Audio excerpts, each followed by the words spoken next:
What's up, guys? Thanks for coming back to the channel. In this video, I got some new upper control arms for the DMAX. I have been running factory Moog upper control arms for a while, and the truck is probably leveled about 2 inches in the front. So I got those torsion keys cranked up, torsion key bolts cranked up a little bit, and obviously when you do that and you don't have aftermarket upper control arms, you blow out ball joints. So I've been riding around for a couple weeks now with a loose upper control arm, upper ball joint on the passenger side, and it's time to get that taken care of. I got some DMAX store upper control arms in. They're tubular ones, so I'm going to show you those right now, and then we're going to get them installed in the truck. So this is what you get with DMAX store upper control arms. You obviously get the upper tubular arm with a bolt-in ball joint. In the box here, you get your bushings for the frame side, and then you get your ball joints that come with it. I also opted to get, you can opt on the website to order these, I don't even know what to call them, nipples, I guess, that index your cam plates. I also opted to get the new cam plates and new bolts for the frame side on both sides. So we got all new hardware for that too. And pull this out so you guys can see that a little bit better. That's going to be this angle of this changes a little bit on these aftermarket arms, so that the angle of your ball joint is better and it doesn't put so much stress on it and wear them out so quick. So that's the problem with the factory ones. They're at a terrible angle when you crank the front end of your truck up. So if you have a leveled truck, you would put your ball joint on the bottom side of this, so that it gives it a little more lift. I don't know if Cognito and Kryptonite work the same way, but with the DMAX store ones, the instructions say if you have a factory ride height and your CV axles are level, like going from your axle to your hub, if it's perfectly level, then you want to set your ball joint on the top side of this plate. And if you have a level truck and you have some downward angle from your axle to your axle side to your hub side, then you're going to want to put your ball joint on the bottom side of this plate. So just know that if you're going into it, obviously it's in the instructions, so if you read the instructions, you're going to know that too, but just explaining that here. So I'm going to get the ball joint bolted into here, and then the bushings pressed into the ends of the control arms, and then we're going to go over to the truck.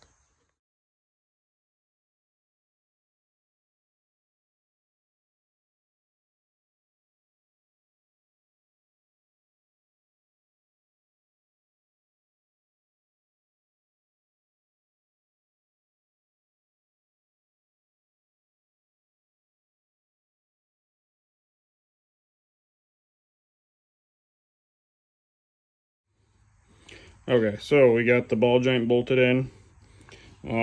You got a bolt, then you got a lock washer. Got a lock washer and then a nut on here. Like I mentioned, I have my ball joint bolted below on the bottom side of this face, so I get a better angle on my ball joint when I bolt it up in. Also, these control arms, you can see this arrow right here.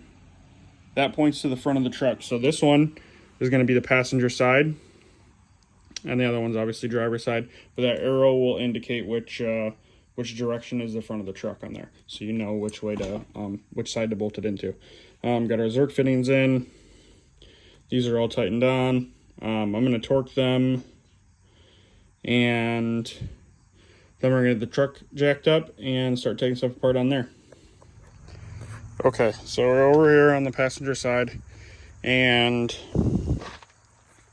you can kind of see the angle of this control arm here is not good. Look at that ball joint. And I have the jack stand underneath the control arm here.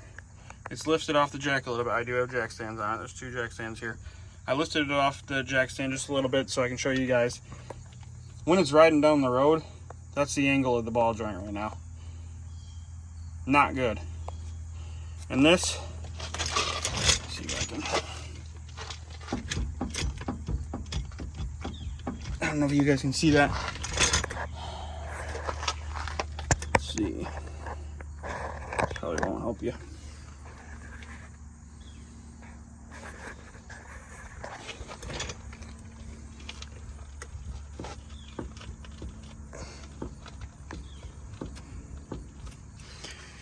A lot of movement in the ball joint right now. So we're gonna get the ABS wire out of the way here, disconnected, get our brake line disconnected from the control arm here, and then get this control arm out, and we should be ready to put the new one in. Ready to go. All right.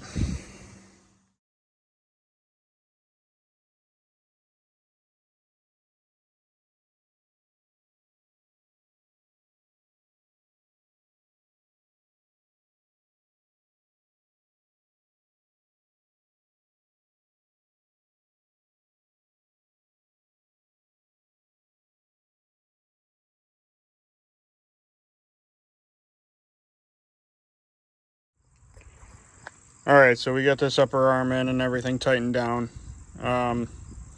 Honestly, it wasn't too bad. I think the hardest part about this was trying to pound in these new, I guess I want to call them nipples. The little studs here that index with the cam plates. I guess you could call them cam plate pins. So those pins were kind of difficult because to try to get a punch in here at an angle to try to hit those, you can't go straight on and hit it straight on, so that just made it a little bit difficult to try to get those in. That was the most difficult part of this. Obviously it's not aligned, so it needs to be aligned. We'll get that done, and this is a major part of why you would do this. So the clearance that we have here between the bump stop and the upper control arm is what we were after. The upper control arm on the factory ones would ride right on that, and that's where you get a lot of your rough ride from. So that's where this makes a huge difference. The offset of that ball joint creating that gap will increase your ride quality. And I may do a video when I drive it around after getting this put all back together. But I'm gonna go over to the driver's side and get that side done, knocked out, and I will check back in with you. All right, so after getting this all done yesterday, I got both sides put together. Arms are in, everything's tightened down. I took it for a drive yesterday, but I noticed that I had a little bit of play in my inner ball joint, or not ball joint, inner tie rod. The ball joint there had a little bit of in and out play.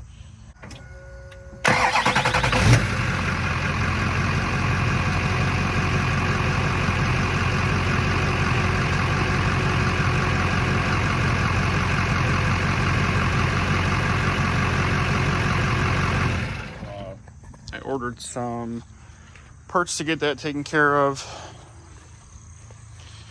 But yeah, we're all together, control arms here, and like I was mentioning, the ride quality is many times better with these control arms compared to the factory ones. Sitting down on the ground, you can see how much room we have between that bump stop right there and the bottom of the control arm. Lots of space there. I did take a couple pictures of the factory control arm in there, so I might insert a picture of the gap that we had there at ride height.